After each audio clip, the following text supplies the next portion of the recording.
Hello, everyone, and welcome back to Oak Crit D&D. We're going to jump back into the various gods and goddesses of the world here for this video. This time covering the god, the Archivist. He's another homebrew god that I designed for the campaign. So we're back in this Voyager's Guide to Ravion document, but we're going to jump down to the Archivist quick. The Archivist is basically the deity that is a combination of nature and knowledge. Picture an old scientist, actually, Charles Darwin, with the Voyages on the Beagle, collecting specimens and trying to unlock the mysteries of life and the development of life over time. The Archivist is very interested in all of the things that have occurred so far from when they all originally set the top spinning, all of the developments that have happened over time through evolution and various development and understanding how their creations have developed over time. So he's kind of an interesting god from that perspective, with kind of a more aloof standing compared to his actual followers. So, the Archivist is a neutral god of nature and knowledge, focused primarily on understanding life and the various aspects of nature itself. Concerned with his studies of nature and natural life, the Archivist has little concern for the squabbles of the Pantheon, so long as these fights do not interfere with his work. He's a recluse. He's a little bit more independent from the rest of the Pantheon's fights and concerns. He doesn't care about being within this garden paradise on the material plane or being locked out of it, so long as he can continue his work. And being a smart god, at this point, him not being on the material plane is just another challenge. It isn't impossible. It's a hurdle that he can face, but he can get his work done pretty effectively wherever he is.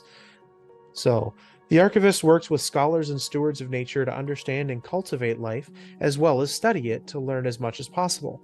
The Archivist is a highly focused god, driven by his brain more so than his heart. This does not mean, however, that he is a god incapable of such a connection.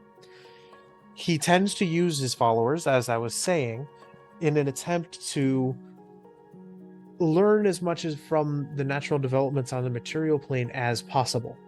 He wants to understand and work with the people of this material plane, his creations, to benefit all of that mortal life from the perspective of gaining of knowledge.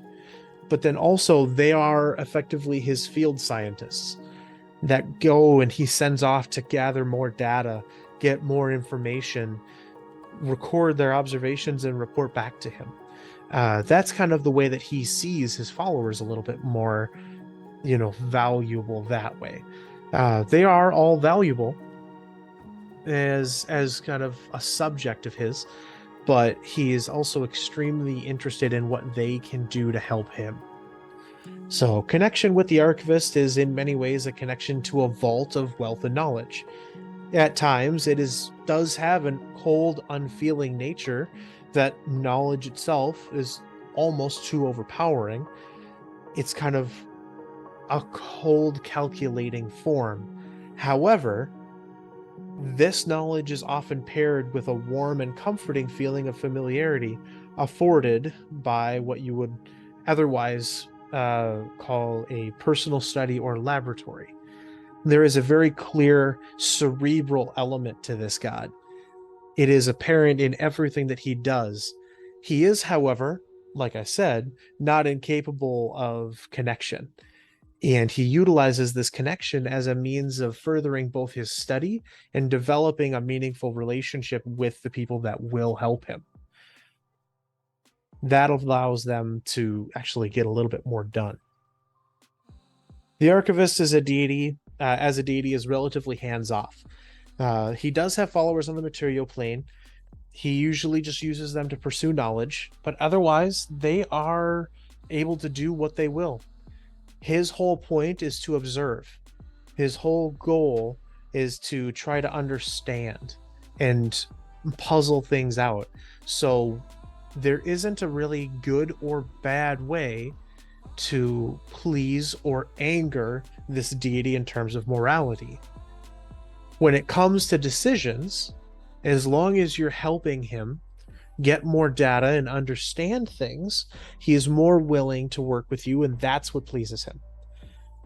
If you were to stop him or work to inhibit him or his followers from doing the work that he feels he must do, that's when he's upset. It's less of a you saved this many people versus killed this many people.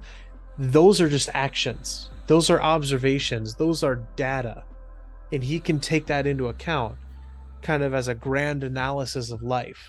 He can understand the capacity for violence and the capacity for good. And he hopes for the capacity for good, but as a scientist, he cannot rely on it and determine that that is the way that things should be. Data is objective. It is the truth of the raw universe, at least in his perspective here.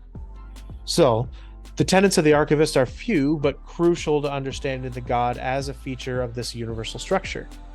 The Archivist believes that the pursuit of knowledge is an inherently worthy pursuit. At the same time, the knowledge gained must be used to support and cultivate natural life. As such, the pursuits of undeath are spurned by the Archivists, with necromantic magics, however, not universally while the necromantic magics are not universally taboo for those following this Archivist, these magicians can still be used for cultivation, you see. It isn't necessarily beneficial to try to usurp the natural order. He's hoping and working to understand the natural order and the processes that natural life undergoes within this creation that they have all made as gods. Undeath is a new variable that is outside of anything that he is testing for, right? So he wants all of this information as a god to be able to understand and support people and understand the natural world and make their mortal followers' lives a little bit easier. He also just is curious as a deity, but he wants all of the information that he gets from this to actually go to something good. And undeath tends to be a fairly large wrench for him to have to solve for and account for in all of his work. At the same time here, as it says, he believes that the pursuit of knowledge is an inherently worthy pursuit. That means that, like with the leeway that his followers are given, because he isn't picky, there can be some very good followers of the Archivist and some very bad followers of the Archivist as well.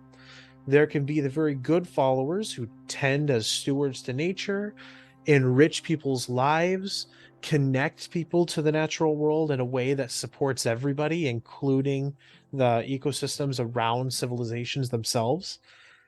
But then there are also people that will test, put forth a challenge, just horrific experiments that will supply data. That is true. However, it is an amoral act. Things like, I wonder how many babies it would take to fill a hungry wolf. Those kinds of experiments. So there is a very good, very wide breadth of the morality that's involved within all of the Archivist followers. There's the very good, and then there's the very bad. And usually you want to spurn towards the good side.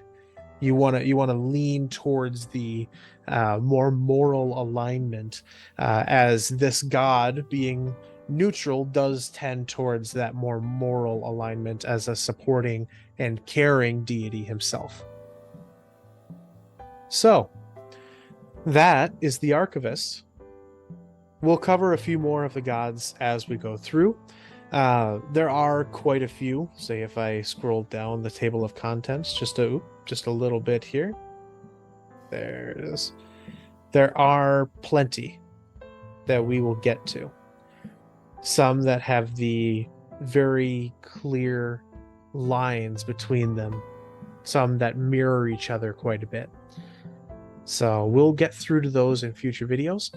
But otherwise, for now, thank you all for tuning back in to another kind of stage setting video. I appreciate sticking with a lot of these things.